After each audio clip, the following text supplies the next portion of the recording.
We gonna start it right now. They do. All right. Welcome back to PoPolitickin.com, your home for self-help meets hip-hop. Make sure you check me out on Spotify, Apple Music, wherever you listen to podcasts. We're there. 1, 2, I'm in the place to be with Alpha23. How you doing, bro? Let's go. Yes, sir. What's going on, sir? I'm fantastic, man. So you from Atlanta? Yeah, I was originally born in New York, but grew up in Atlanta, so this is home. Been here forever, so yeah. So how long you been in Atlanta? Man, I went to basically high school here. Okay. Yeah. So what zone you from? They have them?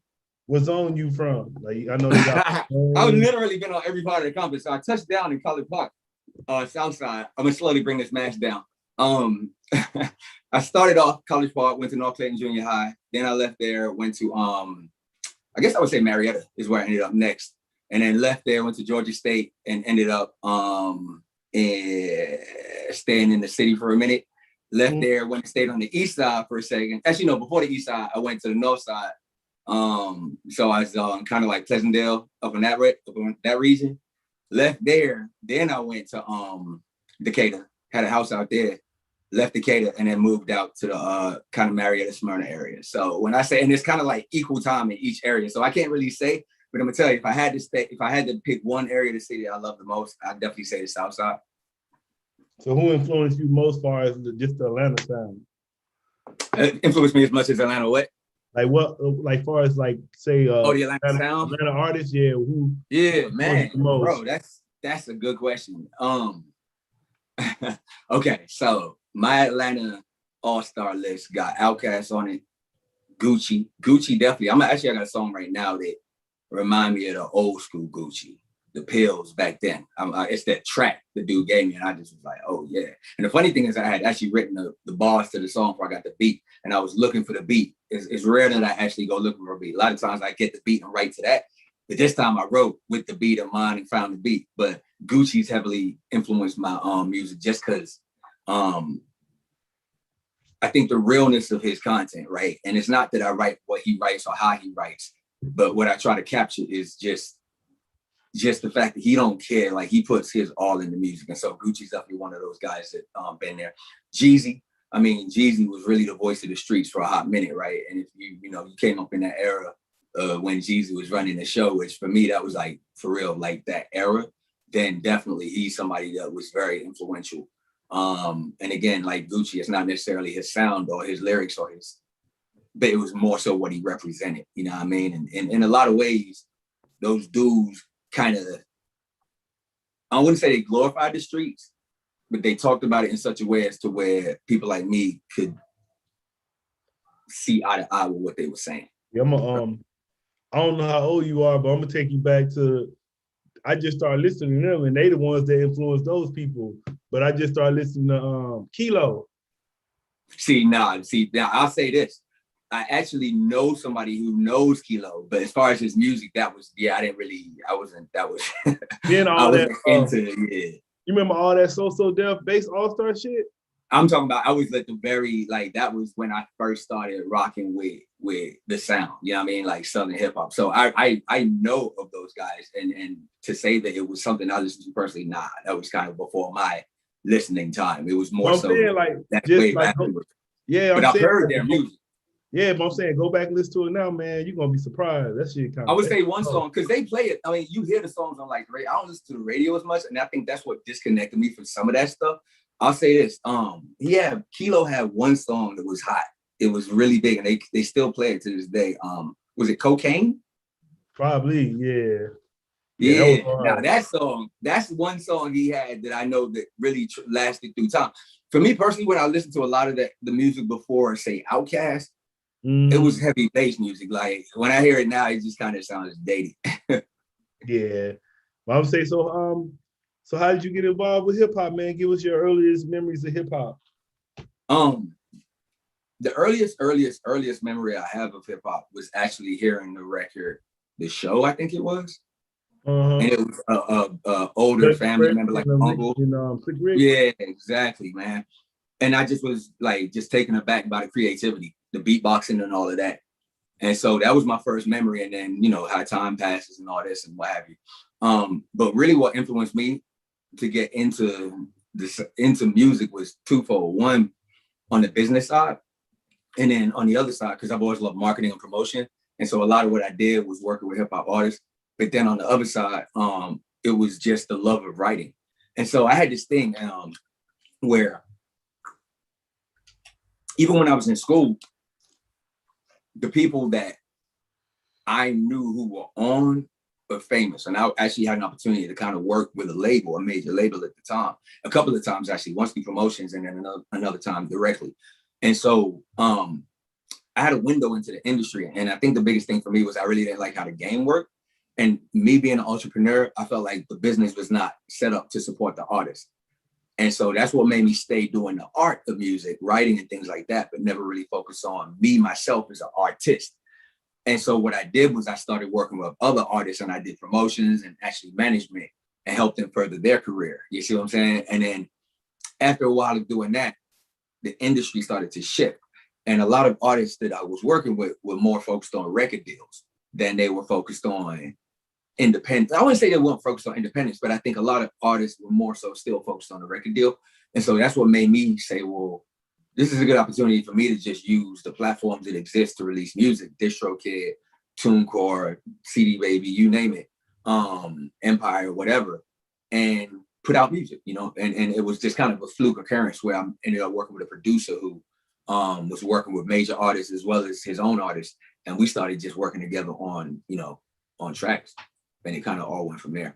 I'm saying, who were some of the artists you managed back in, you managed? So you familiar with Jaron Benton?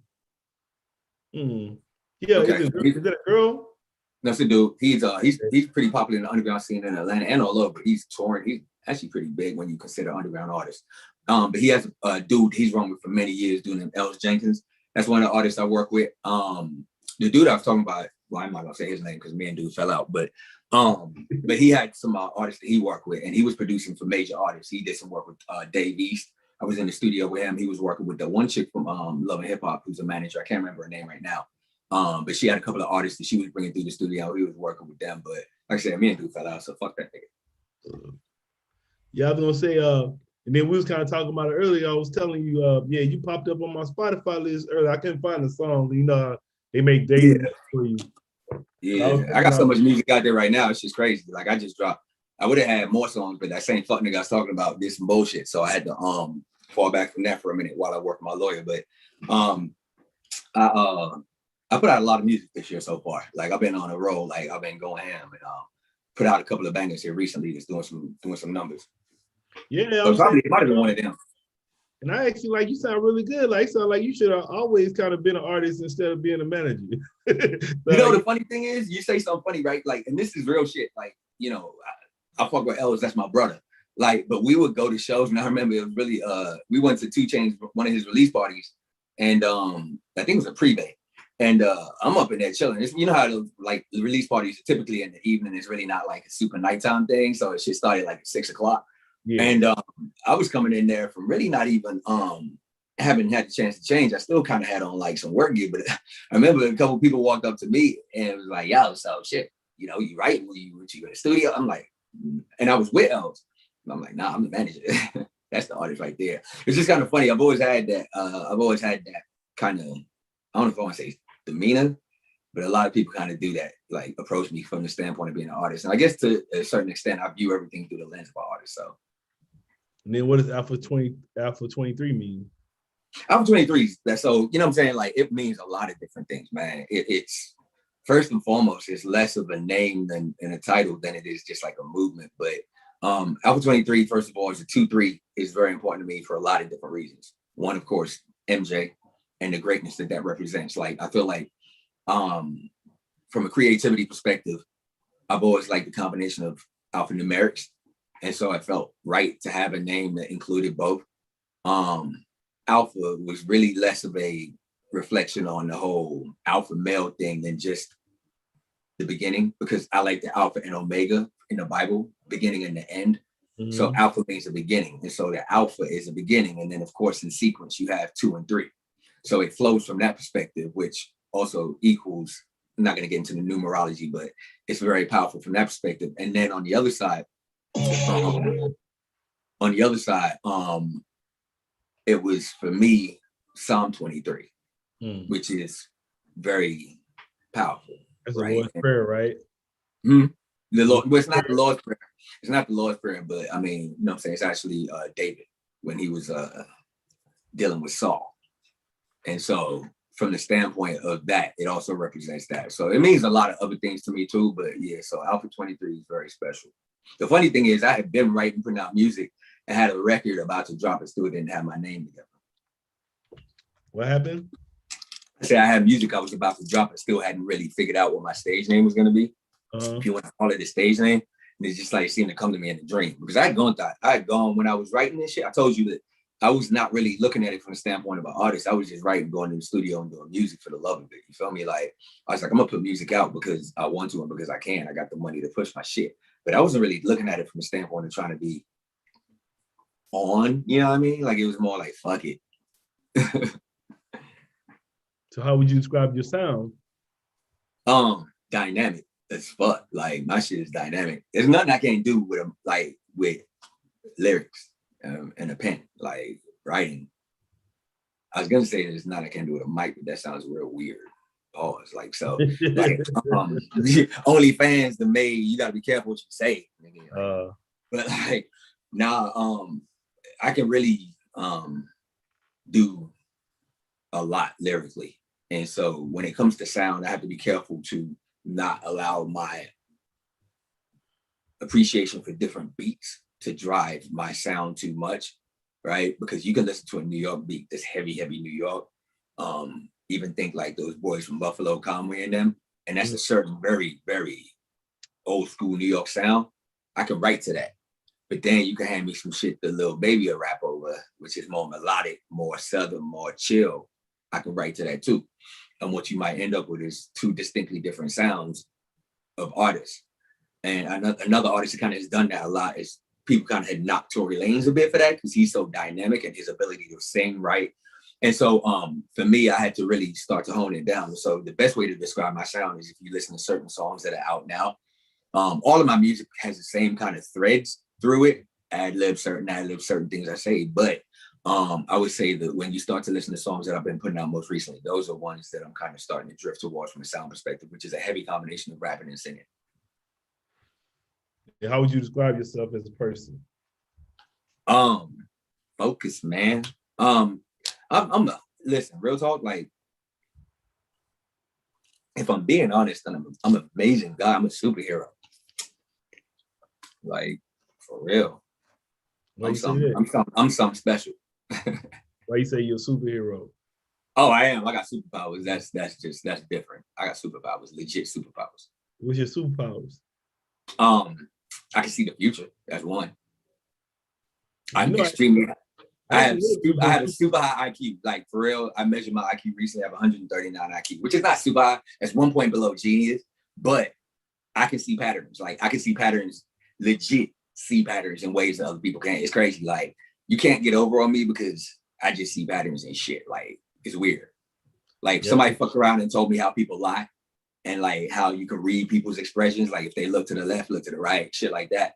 There's like 21 ways a woman lies, 17 ways a man lies. I can read them shits now because I see patterns. And so when a motherfucker's lying, I just be like, yeah, because you can't hide it.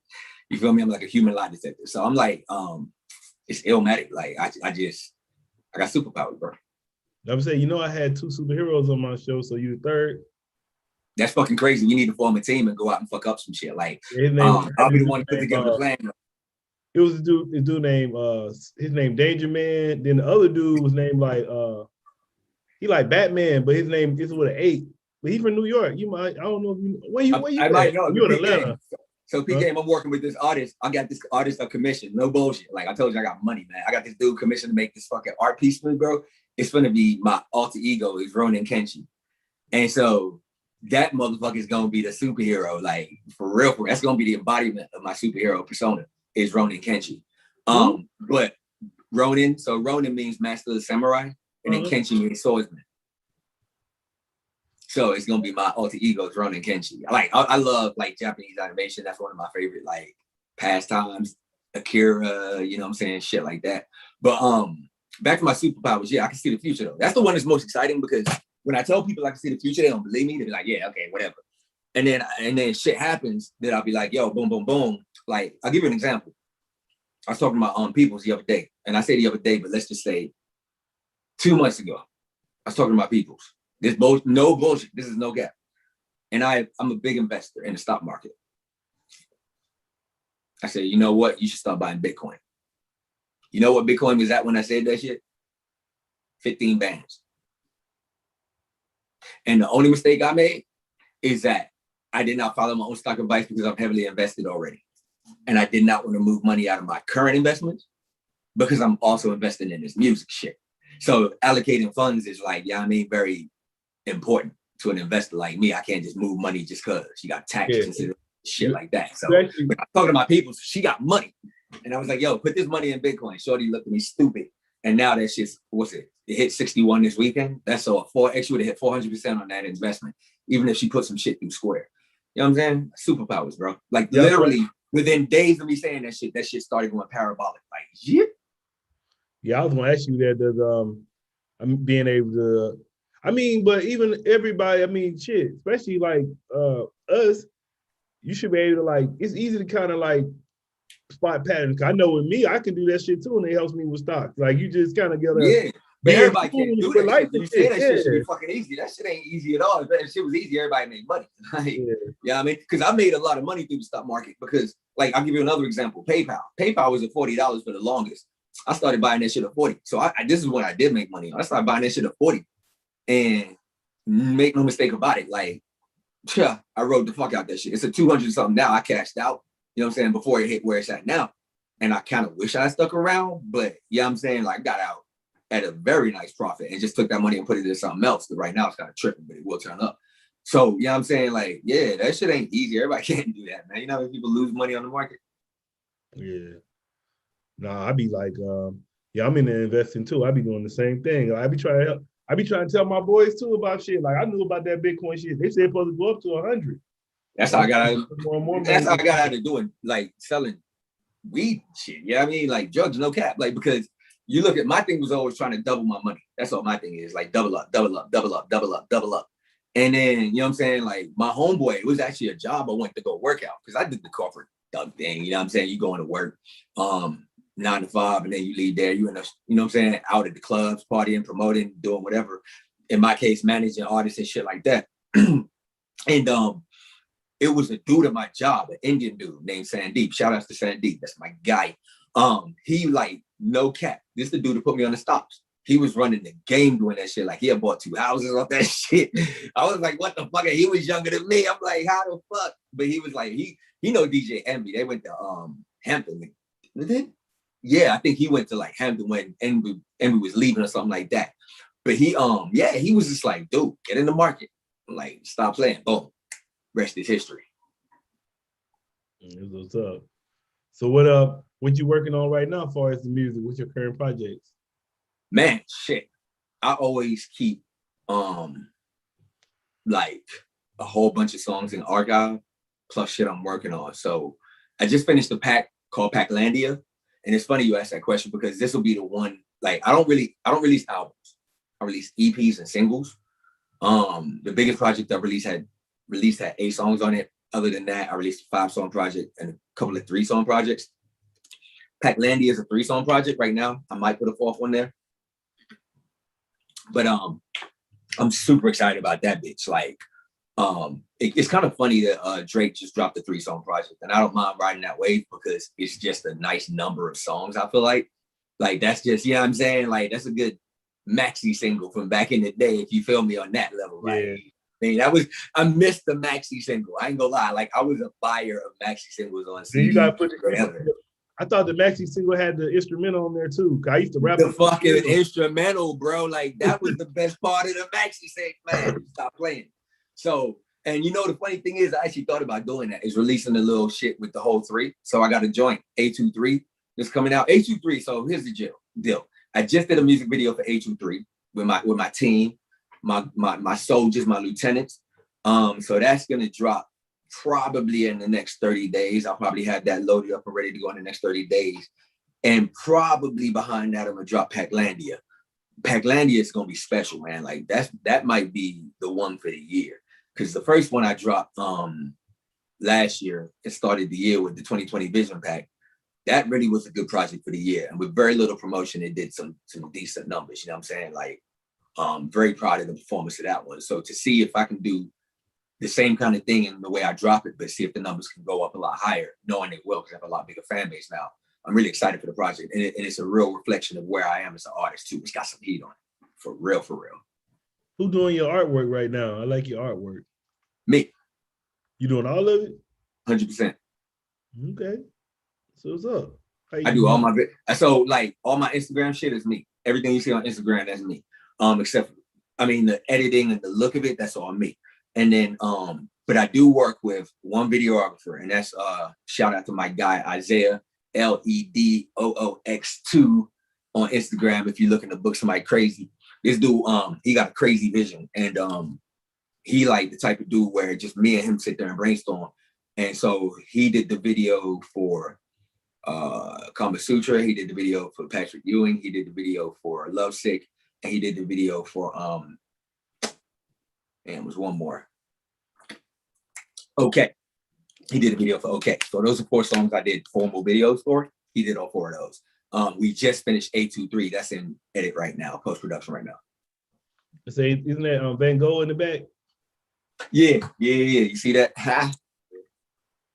Yeah. I like art, man. I think that one is really dope to me because it's just like, fuck is he, like, you see this image right here, right? Like that, you look at that picture, bro, it's got depth, man. That shit says a lot, man. I fuck with that one heavy. Well, I felt like it's a good piece to have in the studio. That ain't the real one, is it? I said I got paper. If I had that much paper, I wouldn't be. I said, you really got paper, you got that right, one. you got that motherfucker. Oh, look, I'll be over on the phone with Hov right now. I say, so what do you say? What are your goals for your career right now? So it's really kind of twofold. Running a 2-track plan really is just building up me as an artist and then building up my business to help other artists. Like I got, I like the term Miko is use young bulls. Got a lot of young bulls on my team that you know what I'm saying, got potential and just need the launch pad. So call me Master P. Yeah, I mean, I'm trying to build that organization that can use as a springboard type of thing. So yeah, I'll be rapping a little bit, you know what I'm saying? Because I'm not like, I'm on the, you know what I'm saying? Like, I'm not 13 years old anymore, you know what I'm saying? Like, I ain't trying to be out here running these streets with these boys. They out here tripping.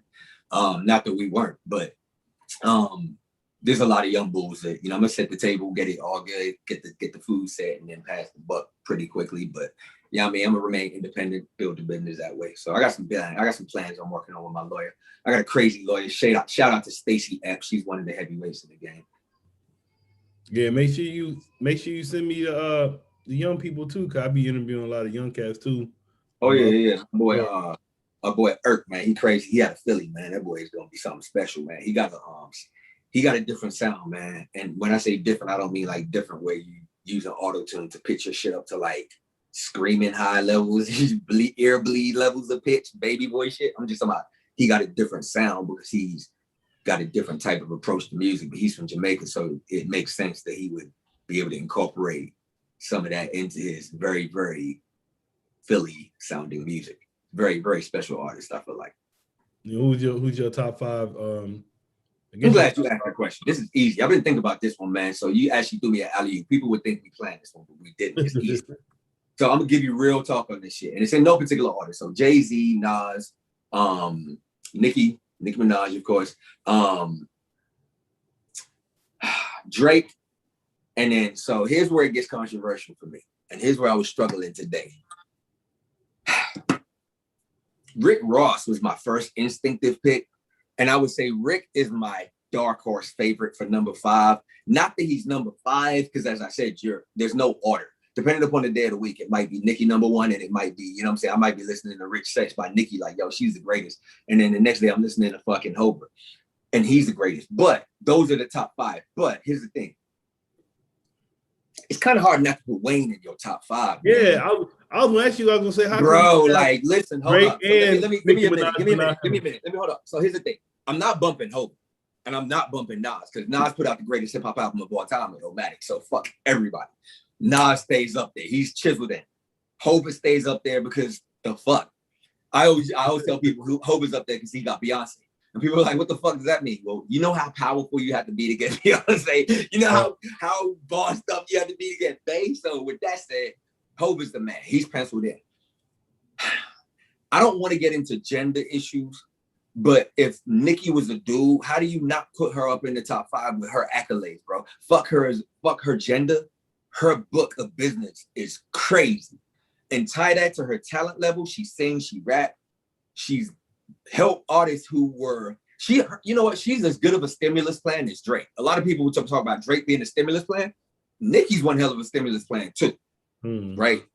And Drake is Drake. I don't give a fuck what anybody say. I mean, his body of work is unquestionable. He's never dropped a bad album, ever.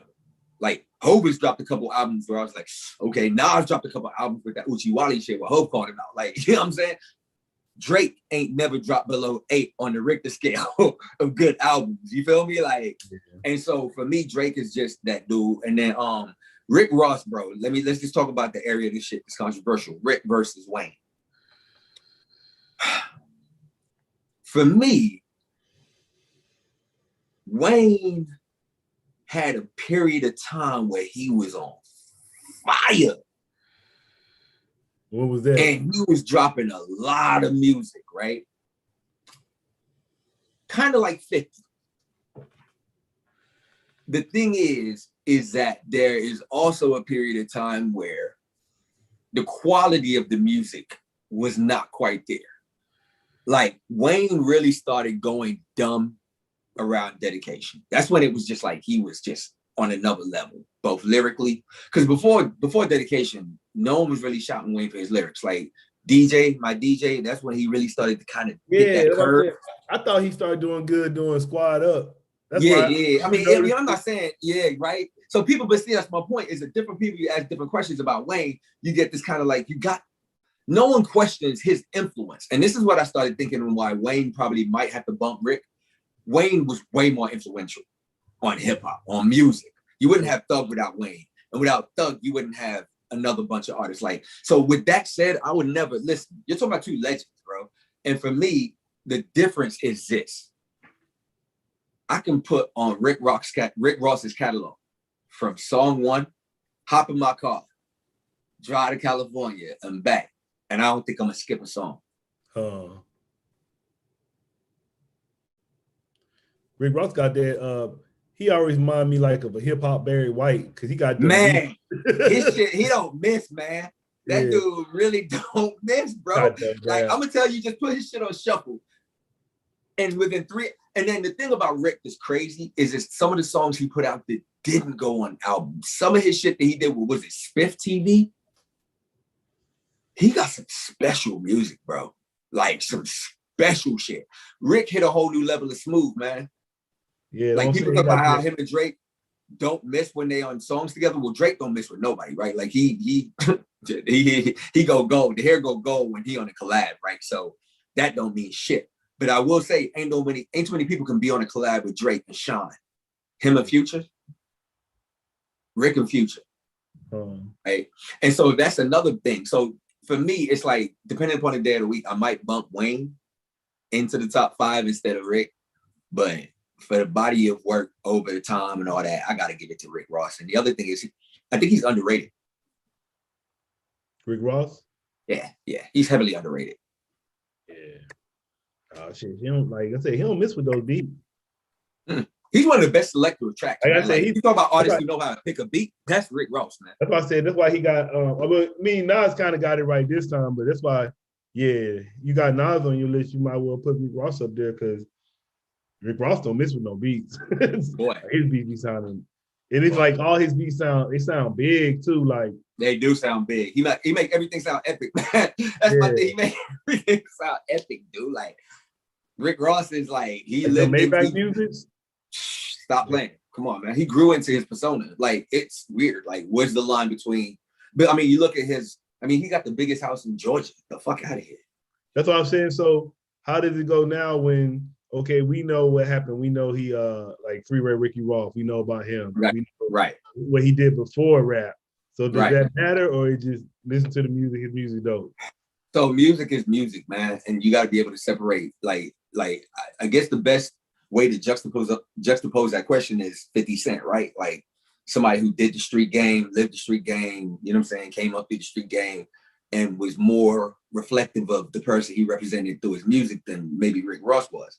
But at the same time, does that mean that Rick wasn't doing dirt, wasn't moving? Like it's hard to be like, yo, yeah, I actually did that shit. His evidence when you got feds watching. Like, you know what I'm saying? Like, I think people misinterpret that. Like, he could be a correction officer and still be dirty as fuck. Like, I actually don't know too many clean law. I don't know any law officers, fucking period. But really, if I did, I don't know any that's clean, because you think about, like, anytime I've interacted with the police, they were dirty as fuck. Like, the most recent example of that was me getting pulled over for a DUI. And this bitch nigga had, after me getting a lawyer and having to drop some bands to get that case fought, to find out that this nigga had multiple fucked up DUI things where he did the shit. Like, dude, you got a fucking history of doing that. But what the thing is the legal system incentivizes plea deals, right? Like, somebody recently, there was a one of these old school niggas was like, you know what? If you taking plea deals and you a co-defendant, you a rat. Because if your nigga ain't trying to take that plea deal, but the law system is set up for that shit all day. I'm in court with a bunch of fucking niggas who got DUIs, and they taking plea after plea after plea, getting jail time and getting their whole shit fucked up. I got a lawyer, and basically had to get, this dude went and got an expert witness, you know what I'm saying? Like, looking into the shit, digging into the shit. This dude went and pulled the badge number for the officer. Come to find out this dude's basically a dirty fucking cop. Just using that shit to string niggas up, because the legal system is designed to get people running through it, and it's them $400, $500, $600 in fees they charge you. Yeah, it's like numbers. He just doing it as a numbers game. It's a fucking numbers game. So what, you know what I'm saying? Like, the fuck out of here. The legal system's dirty. Like, people over here railing on Tekashi. The fuck? Like, of course. The fuck? I mean, this dude, look at the fuck. I mean, that's like, this nigga ain't Bobby Shmurda. Like, the fuck? Yeah, it's over for him anyway now, since Bobby Shmurda back. Like, that shit over. Yeah, I mean, I was waiting for Bobby to get back from the top. But I guess the point I'm trying to make about this whole legal system is the cops are dirty. They're dirty from the gate. In my opinion, if you go to be a cop, you're dirty as motherfucker, because there's a commission system tied to you, you know, pulling people over or putting people in jail. They got quota. As soon as you got a quota, then you have to do it. There's an incentive to find it, even if it's not there. So what you was talking about some of your interests earlier, but what are some of your other interests outside of music? Shit, man. Video games, like a lightweight interest in that, man. Stocks, bonds, investing. I used to read a lot. Man. Females, just kicking it with my chicks, friends, you know what I'm saying? That's always a lot of fun. COVID's fucked that up though. Like, really, I've really lost touch with a lot of my old road dog female friends. And plus, 2 years away from a female, they tend to get settled down with a nigga. So my mind control working no more like that on the chicks. So it's been too long. So got to get a whole new crop of female friends once I start going out more. You say you get bonds too? Bond, well, not as much anymore. I used to do some bond trading, but definitely stocks. Yeah. I don't know. I don't kind of like, you just seem like stock bonds don't be making enough money for me. So I just, not anymore. Yeah, with interest rates all crazy, like you're really better off just sticking with equities right now. All right. Anybody? What about some future collaborations you see yourself doing? So any collabs I do will be like, I'm more like a J. Cole. I'm more like a J. Cole. Like, my music is very personal to me. And not to say that I don't want nobody on my track fucking it up, but I don't want nobody on my track fucking it up. So I ain't really looking like, I ain't about to pay nobody right now to do a feature. Like, these tickets are kind of cool. And the ones that are deserved, they deserve. But right now I'm focused on me. I'm focused on me right now. And so really providing myself the platform to grow organically versus trying to get out here and supercharge it by letting somebody else, yeah, I mean, So hop on my record and try to blow it up that way. I'm not trying to get the money bag yo cheat code right now. That's a good. I mean, he do his thing when it comes to the features. I'm not trying to get that right now. So how would you describe your creative process? Creative. What do you mean? Nah, we'll see how long the silence is gonna linger before you got like, yo, fuck, let me elaborate. Nah, it is mostly like, I'll be honest with you, bro. I'm a writer. So I'm not one of these dudes who walks in the booth and like with a cup of name brown or white liquor or name your strain of weed. Like, I write before I go in the booth. And I might record the song, you know, using 2 phones 13 times because I'm a bit of a perfectionist that way. But the thing about my writing process looks like freestyle. And then when I'm in the booth, because I know my song, even though I don't memorize none of my music right now, that's gonna be a problem, bro. Like, I got music on music because I write so fast. And so when I go in the booth, I can change shit around in the booth. That's when I freestyle. Like, I might be like, I don't like the way that actually sounds in the booth, because I really don't be booth ready until I'm in the booth, but I be performance ready. Booth ready and performance ready is 2 different levels, right? Booth ready is like, you got to get every note right. Performance ready is, oh, you know the song, you may not have it memorized, but you got that shit down pat in there with the phone, you know what I'm saying? Arm shaking, trying to keep that shit up. That type of thing. But the thing that's ill about my writing process, man, I write ultra fast, man. Like, I can write 6 songs and like that. And the problem I had is that I was outpacing my engineers and producers. Like, I had 2 engineers going at the same time trying to keep up, because I'm in the studio. Like, I knocked out, like, my dude still got 13 songs to mix master. Actually, he just got me back 4 in all fairness. So he got 9 to mix master, and I got 13 songs I've written in the span of like that. I looked today and I was like, shit, I got 13 songs ready to go. And I ain't even remember writing them because I wrote them so fast. But it's writing fast is not synonymous with writing quickly. It's just the whatever. I feel like when I hear a certain beat, you don't write music. You're a pipeline. Like, we didn't invent the words. We didn't invent the notes. It's arrogant to think we didn't invent any of what we use when we write a song. You're a vessel. And that's why music is so special. That's why you feel music or you don't. You cannot channel what is not you. Meaning that if you ain't been in these streets hustling, if you ain't rode around with a pound of weed in the trunk, handing shit out hand to hand, if you ain't, you know what I'm saying, been shot at, you know what I'm saying, in the trap, then you can't talk about that shit, because that shit is not authentic to who you trying to tap into. You can't even open up. That's why I write super fast, because what the fuck I write about is real. Like, it may not be like niggas was in shootouts in the middle of College Park on a daily basis. Nah, fuck I look like. But it's about the niggas I fuck with either was in that space and were, or I have been in that space and done shit that's like, you know what I'm saying? Like, not shit that I'm proud of. So it's music to me. And that's why I don't fault people like Rick Ross. Getting back to the point, you're like, the fuck am I supposed to do? Write about my whole life? Day to day, I played Apex Legends today. I blasted 14, 13-year-olds. The fuck is that? Now, I can write a song about that shit and it'll be very entertaining because I'm gonna write it, but it's gonna be different. I'm gonna use an analogy to sell that story, right? And so ultimately, even Jay-Z did do what he did, but the fuck, you to some extent, you either glorify that lifestyle or you talk about that lifestyle in such a way as to lend a window into what it was. And hopefully, if you're a good artist, I always laugh at people like, if you want to listen to me, there's a way you can listen to real music. Let's just take every felon when they get out of jail and make them an artist. You want to listen to people talk about murdering? Like, that's easy. Them dudes, most of them rapping in jail now. So when they get out, give them more deals. But people don't seem to really want the real shit. And you notice that, right? Like, a lot of the artists who did do that don't blow. Yeah, they want to be entertained.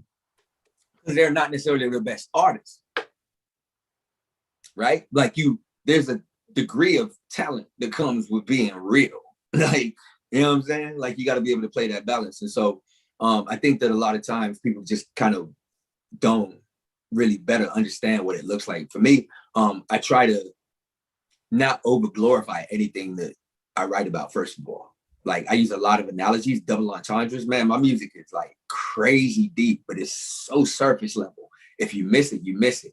And that's one of the things that I'll be doing more of, is really trying to talk through my music and doing a lot of shows and really talking through what the fuck is really being said. Because the goal is not just to glorify a lifestyle of strip clubs, trapping, and fucking females over, or getting fucked over by females, or, you know what I'm saying, dealing with assholes and haters and shit and all that comes with that, but more so to talk about what brings us together. Like what makes us the same, and how I got a song called Eight Niggas, and it's a perfect example of what I'm talking about. If you hear it, all you're gonna hear is 8 niggas walking in, 7 niggas running in, 6 niggas got shot, 5 niggas dead in there, 3 niggas on the ground, 3 niggas got shot, 1 nigga heard the rap. Right? You're gonna hear that and be like, oh my God.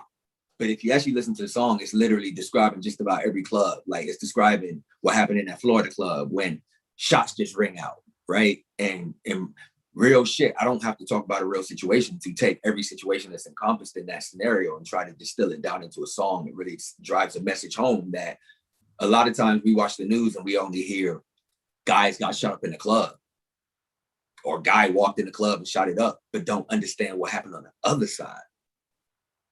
Like, what was the reason? What was the motivation? The news does a good job of always glorifying the bad shit, but they do a terrible job of actually getting to the reasons why people are doing what they're doing. And social media does the exact same thing, even worse. And so I'm not trying to be part of that. I'm not trying to get fallen into that trap. And so my music, I'm trying to, you know what I'm saying, really write deeply in such a way as to allow people to actually understand. Because everyone wants to talk about guns. Everyone wants to talk about all that shit. That shit ain't fun. That shit is like Hova said. No one out here thugging because that shit is fun. Duh. Hov ain't thugging no more. If thugging was cool, Hov would still be thugging. Right? Yeah. So what advice do you give to a new artist? Shut the fuck up and write, bro, and put out music. Just shut up, write, put out music. Shut up, write, put out music. Like, the more at bats you get, the more chance you gonna have of being successful. Like, niggas doing too much other shit. Like, just shut the fuck up, write, and do music. If you want to be on Instagram all day, be on Instagram all day. Like, you can either be a Instagram personality and YouTube personality and flip that into music, or you can be a musician and flip that into learning how to do social. But one way or another, you kind of need to pick your poison and run with that. Like, I just think that, you know, people are confusing being an artist with being a social media star. Everybody ain't DDG. Everybody ain't Ron Sulo. You know what I'm saying? Them dudes are different. They really were good at social and really are talented artists. Yeah, I mean, and I see a lot of people get frustrated because they social sucks, but their music is really good. Yeah, that knows for some people, man, it's like, shit, you go on their page and you don't even find the music. They say they're the fuck are you even doing this shit? Now, let me tell you so something. like, you can't people don't understand about social. People got social fucked up because, first of all, take Puffy, right? Puffy got 9 million followers, give or take. But Puffy will do a post and get 200 and something thousand views. Well, when you look at the ratio of views to followers, that's like somebody with 9,000 followers doing a post and get like 2 views or 20 views on that shit. Yeah. Like the percentage, the Instagram is really throttling back on people's views. Right. And likes. No matter how you like it, they are holding back. So judging yourself through social media is stupid. Just put out music. The only platform you should give a fuck about really is Spotify and maybe YouTube for a lesser extent. Especially now, we were talking about that today. The only way Spotify, what is it, Instagram?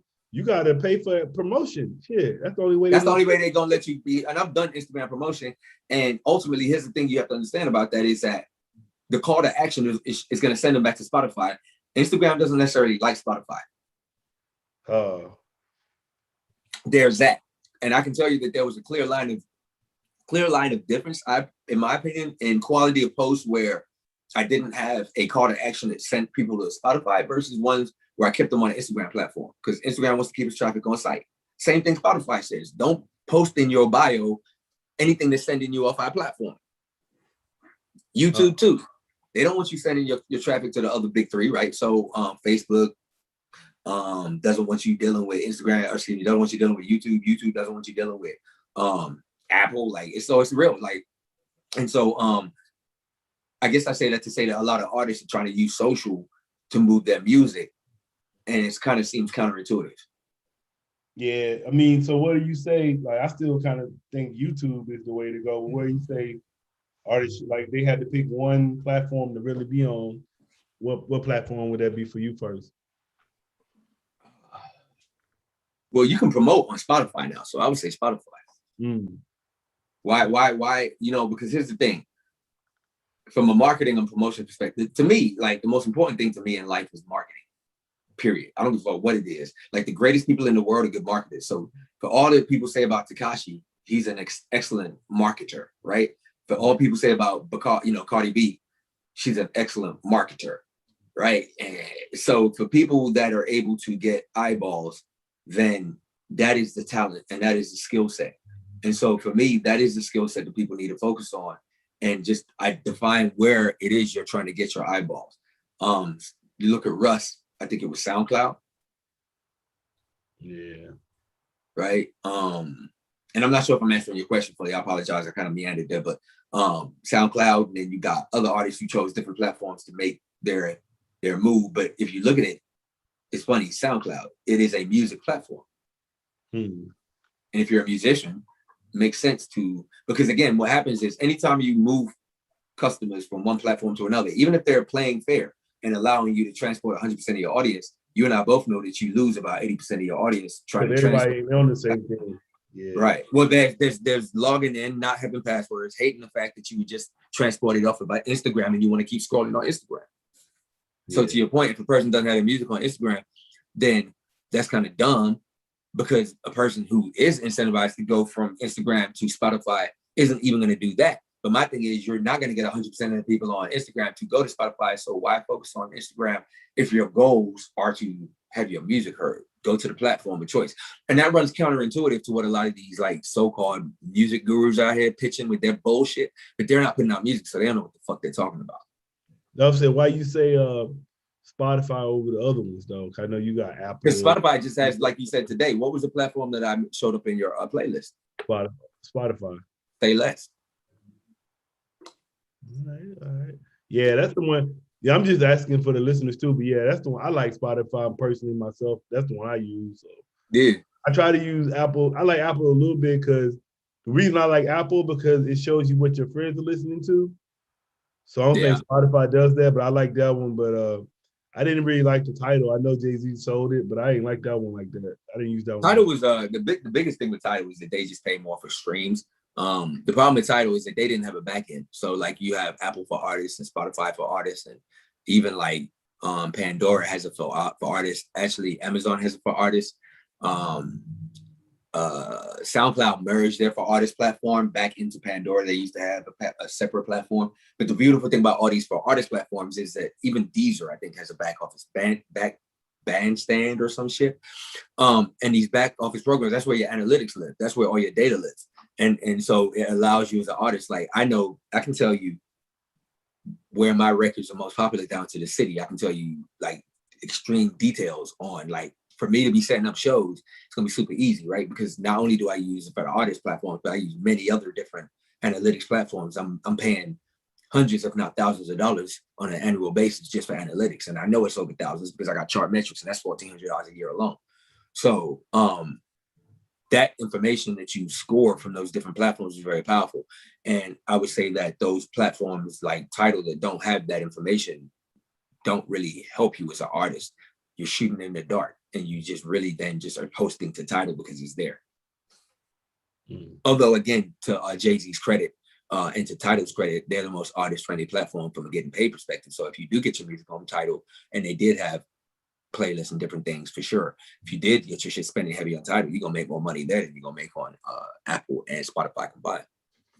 You heard about Nita Baker? Yeah, I did. I read about that today. In fact, I thought that was very interesting. You know, that's the same bullshit battle that Prince and them gonna fight, but she's gonna win because ultimately it seems to me the laws on her side. If she said that 20 years, having your record be 30. Was it 30? Yeah, but she outlived it anyway. Yeah, she outlived all of that shit. So now they still gonna make a fight for it, like she said. Like they just ain't gonna give you. Anita Baker's masters are worth what? Because here's the thing, right? Look at, like, for example, Wayne. How much did he sell his masters for? 300. Look at Buffett. Jimmy Buffett, was it? Sold his masters for like an undisclosed sum, maybe 500. Anita Baker's masters got to be worth on the open market 200. She got a lot of music. Yeah. And so even if it's not two, it's one. Even if it's not two, it's one. All right, let's go half of that. So she's fighting tooth and nail. She told people, everyone, don't even listen to my shit, stream my shit right now. Yeah, I'm not gonna listen to it. I just hope everything's, you know. I wasn't really listening to Anita Baker anyway, so I was like, I'm right there with you, sis. I got you, baby. Nah, I hope nothing happens. I mean, I listen to her music from the standpoint if it plays, but I'm just saying I don't got a playlist with Anita Baker on it. I love her music though. I just don't listen to that. I don't listen to R&B like that anymore. But I mean, she's one of the greatest R&B artists of all time. Now, if you're gonna play some R&B, might as well be Anita Baker. Like if you're talking about singing, like yeah, all day. I've sampled Anita Baker. What the fuck? So I'll say, what would you like to say to your fans and supporters? Man, listen, the best is yet to come musically. Like it's really going up. Where like we got a ton of good shit in the pipeline from a music perspective. Like I said, I got Packlandia, but that's light work. Got a project with a dude who's got a couple of plaques, platinum plaques, as well as a couple gold plaques. That's gonna be a dope project. That's a 10-song project. Got the videos dropping, got merch coming soon. So shit, man, I'm really just getting started. This ain't even like for real, I ain't even really turned up yet. I'm not, definitely haven't turned up yet. So I would just say grab some popcorn, you know what I'm saying, lock in and enjoy the ride because it's gonna be a lot of fun. For real. All right, man. I got some music that's gonna challenge the convention, and I mean it. Like I got some shit that's out shit. Dope shit. All right. Well, I want to say thanks for coming through politicking with me. All day, sir. Yeah, we gotta stay in touch, man. I'm gonna keep in touch, man. I got another show I'll be doing too. Yeah, let's do it, man. All day, bro. I'm all about that talking shit. All right, man. So what's your social media and everything? Yeah, so you can catch me on Instagram at simply_alpha. That's SIMPLY_alpha ALPHA. I had a TikTok with the same name. I was up to 100,000 something. They perma-banned me because of my content and shit. Because I had a lot of deep relationship content, and it was very controversial. I was real talk with it, and they perma-banned me on TikTok. So for all of my followers who wonder what happened there, that's what happened. I'm sorry. I'll talk more about that because I got a lot going on with TikTok on another angle. So that's good there. What would you say? Give an example of something you were saying that got you banned. So I had shit like, I had this one post that was like women's. So the thing with TikTok is they will ban you if you have X amount of posts that are taken down. And what happened was my content was definitely R-rated plus X-rated to the degree that I talked about relationships. And like I had like one of the posts I had was that situation where the dude was telling the woman that she's not attractive. Like, and I did a duet on that and they flagged that one. That was light work. I had one post that was crazy and it went viral and they pulled it down. It was I told a story about this woman who had a one-night stand, and then the dude that she had a one-night stand with had like, you know what I'm saying, came on her, and then she went to the fucking hospital, and the hospital was like, what a dude, because she had a rash, and the hospital was like, yo, the dude you had sex with either sleeps with animals or corpses. And then she looked him up and it turned out he worked in a morgue. And I told that story on TikTok. You know what I'm saying? Told this shit and the shit went viral. Women were like going crazy, like, oh my God, like I'm never one night standing again and all this crazy shit. Real? It was, like dope as fuck.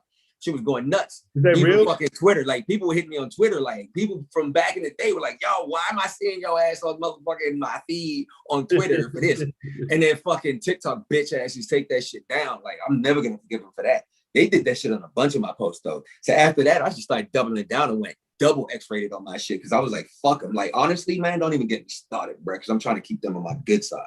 Was that a real story you was talking about? Yeah, it's a real story. I want to research that shit and everything. It's a story I heard back in the day. I one day was just sitting on the couch bored and I was like, let me just tell the story because it was like, you know what I'm saying? I just felt like doing it. But a lot of my content like was really honestly, bro, like I had people hit me on Instagram, dudes hit me on Instagram, like, bro, like you really give good advice on relationships.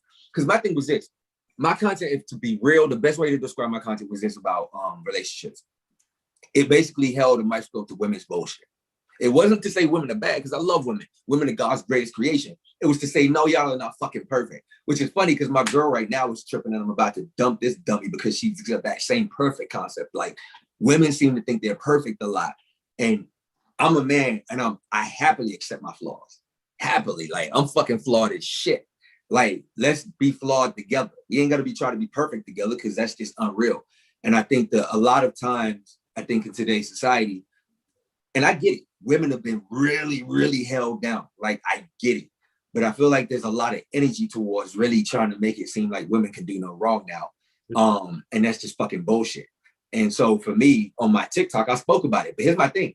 Women were the ones who were really in my comments with the most positive reinforcement, not men. Men would too, but there's so many fucking simps out here sucking up the women on some pussy shit that they'll be more inclined to come in my shit on some, excuse my language, some weirdo shit versus some a woman coming in there and being like, nah, you're right. Like, bitches do be running their mouth too much.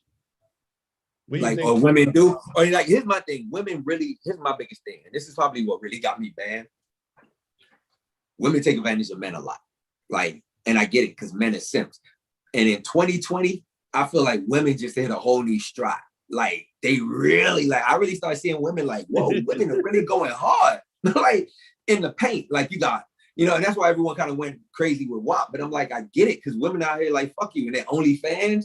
Like, really, you see this whole thing where women have just taken their Suki. You know what I'm saying? Like, Sukiana the GOAT, I think is just like indicative of what I'm talking about. Like, women have taken their femininity and turned it into like masculinity. Yeah.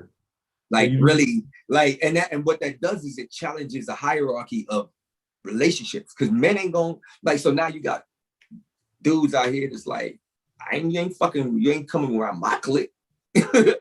So you got a daughter? I have a what? Daughter? You have a daughter? Oh, no. Oh. No.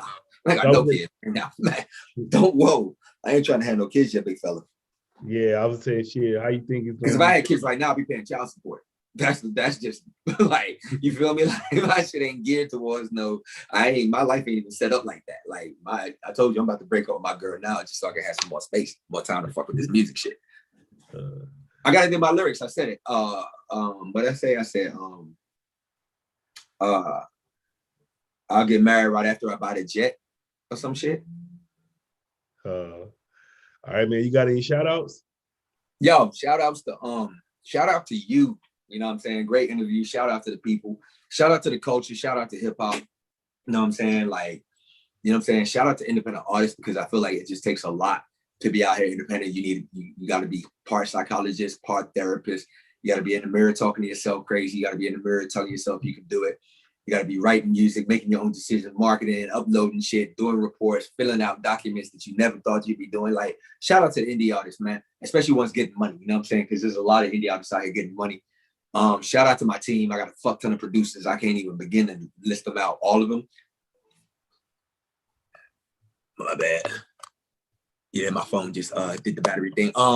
Shout out to Coffee Beat. Shout out to A-Track. Shout out to Bar on the Beat. Shout out to Nasulo. Shout out to my guy Gaz. I'm going to be signing him to a production deal here soon. Shout out to my DJ Dun the Don. Shout out to my lieutenants, Rojo. Shout out to my lawyer, Stacey Epps, man. My team is getting bigger and bigger because, you know what I'm saying, we're doing something big. Shout out to my personal business manager, Winston Wilson, and shout out to my personal assistant. Yeah, that's it, man. I think I got most people, got more producers on the list, but like I said, if I ain't name you, it's because, I ain't put your music out yet. All right, so we out, y'all. Make sure y'all check out rappertshirts.com.